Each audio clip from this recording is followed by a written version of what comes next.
Hi hello! மீன் குழம்பு வந்துட்டு இப்படி வச்சு பாருங்க. ரொம்ப டேஸ்ட்டா இருக்கும். உங்களுக்கு வந்து இந்த மாரியான வீடியோ வேணுனா, என்னோட சேனல வந்து சப்ஸ்கிரைப் பண்ணி வச்சுக்கோங்க. என்னுடைய வீடியோஸ் பார்க்குறீங்க. ஆனா வந்துட்டு நெறைய லைக்கோ, சப்ஸ்கிரைபோ பண்றதில்ல. பண்ணிட்டு பார்த்தா நல்லாயிருக்கும். நான் வந்துட்டு இப்ப 2 லெமன் சைஸ்க்கு வந்துட்டு புளி எடுத்து ஊற வச்சுக்கிறேன். ஊற வச்சுட்டு 3 பூண்டு வந்துட்டு பெரிய சைஸ் வந்து உரிச்சு இது மிக்ஸியில வந்து போட்டுக்கலாம். இப்போ வந்துட்டு 100 கிராம் அளவுக்கு சின்ன வெங்காயம் வந்துட்டு போட்டு நம்ம பொரப்பா அரைச்சிக்கலாம். சின்ன வெங்காயம் சேர்க்கிறதால மீன் குழம்பு வந்து ரொம்ப நல்லா டேஸ்ட்டா இருக்கும். கடலை எண்ணெய் வந்துட்டு ஊத்திக்கலாம். கடலை எண்ணெய் ஊத்துனதுக்கு அப்புறமா 1 ஸ்பூன் அளவு வெந்தயம் போட்டுட்டு, சீரகம் வந்து 1 1/2 ஸ்பூன் அளவு போட்டு, இத பொரிஞ்சதுக்கு அப்புறமா நம்ம அரைச்சு வச்சிருந்த பூண்டும், வெங்காயமும் வந்துட்டு இதுக்குள்ள போட்டு நல்லா வதக்கிக்கலாம். மீன் குழம்புனாலே வந்துட்டு சாம்பார் வெங்காயம் போட்டோம்னா ரொம்ப டேஸ்ட்டா இருக்கும். இப்போ வந்துட்டு இத நல்லா வந்து வதக்கி விடுவோம். கோல்டு கலர் லைட்டா வந்து வர அளவுக்கு வந்துட்டு நல்லா வதக்கி விடுவோம். இத வந்து சட்டியில வைக்கும்போது வந்து இன்னும் வந்து டேஸ்ட்டாவும் இருக்கும். இப்போ வந்துட்டு நான் கருவேப்பில வந்து 2 கொத்து வந்து இந்த டைமுக்கு வந்து உருவி போட்டுக்கலாம். இத வந்து இந்த டைம் போட்டோம்னாக்கா இதோட வாசனையும், இதோட டேஸ்ட்டு, ஸ்மெல்லுலாம் வந்து ரொம்ப நல்லாயிருக்கும். இஞ்சி வந்துட்டு ஒரு 2 ஸ்பூன் அளவு வந்துட்டு நான் வந்து போட்டுக்கிறேன். நல்லா அத வந்து அரைச்சி போட்டுக்கலாம். இஞ்சி வந்துட்டு நம்ம அரைச்சி போட்டோம்னாக்க நல்லாயிருக்கும்.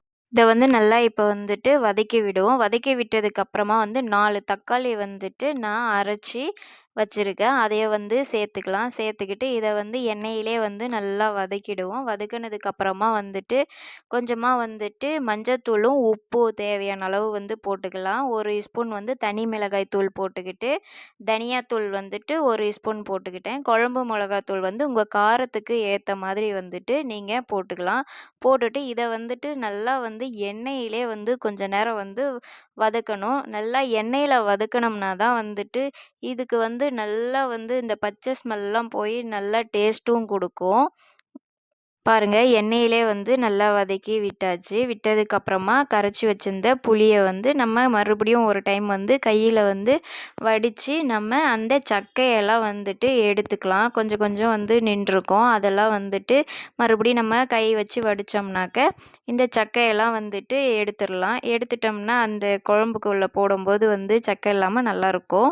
இப்போ வந்துட்டு நான் வந்து இந்த புளிய வந்துட்டு எண்ணெயிலே வந்துட்டு இதையும் கொஞ்சம் நேரம் வந்து வதக்கி விடுவோம். தண்ணி ஊத்திட்டு புளி ஊத்துனோம்னா, குழம்பு வந்து நல்லா இருக்காது. மீன் குழம்பு டேஸ்ட்டே வேற மாதிரி இருக்கும். இப்போ வந்து மீன் குழம்பு மசாலா வந்து 2 ஸ்பூன் போட்டு இத நல்லா வந்து கொதிக்க விடுவோம். கொதிக்க விட்டோம்னாக்க வந்துட்டு பச்சை ஸ்மெல்லாம் போயிட்டு நல்லாயிருக்கும்.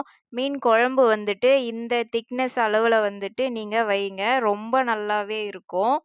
இப்போ வந்து மீன் வந்துட்டு நம்ம போட்டுக்கலாம். போட்டுட்டு கொஞ்ச நேரம் வந்துட்டு இத வந்து லைட்டா வந்து தொலவி விடுவோம். தொலவி விட்டோம்னாக்க வந்துட்டு மீனெல்லாம் வந்து அடியிலே நின்றுச்சுனாக்க அடி பிடிச்சிரும். அதனால வந்துட்டு நம்ம குழம்பு வந்து போட்ட உடனே வந்து தொலைவி விடுவோம். மறந்து கூட வந்து கொஞ்ச நேரம் வேக விட்டுட்டு தொலவக்கூடாது. மாரி சின்ன சின்ன விஷயங்கள நம்ம ஃபாலோ பண்ணோம்னாலே வந்துட்டு மீன் குழம்பு வந்து நல்லா டேஸ்ட்டா வைக்கலாம். லாஸ்ட்டுக்கா வந்துட்டு பச்சை மொளகா, கருவேப்பில, கொத்தமல்லி போட்டு இறக்குனோம்னா மீன் குழம்பு ரெடி ஆயிடும். இந்த மாரி நீங்க செஞ்சீங்கன்னாக்க, உங்க தெருவே மணக்கிற மாரியான வாசனை நல்லா தூக்கும். பிடிச்சிருந்தா லைக் பண்ணுங்க, ஷேர் பண்ணுங்க, சப்ஸ்கிரைப் பண்ணுங்க, கமெண்ட் பண்ணுங்க. தேங்க் யூ ஃபார் வாட்சிங்.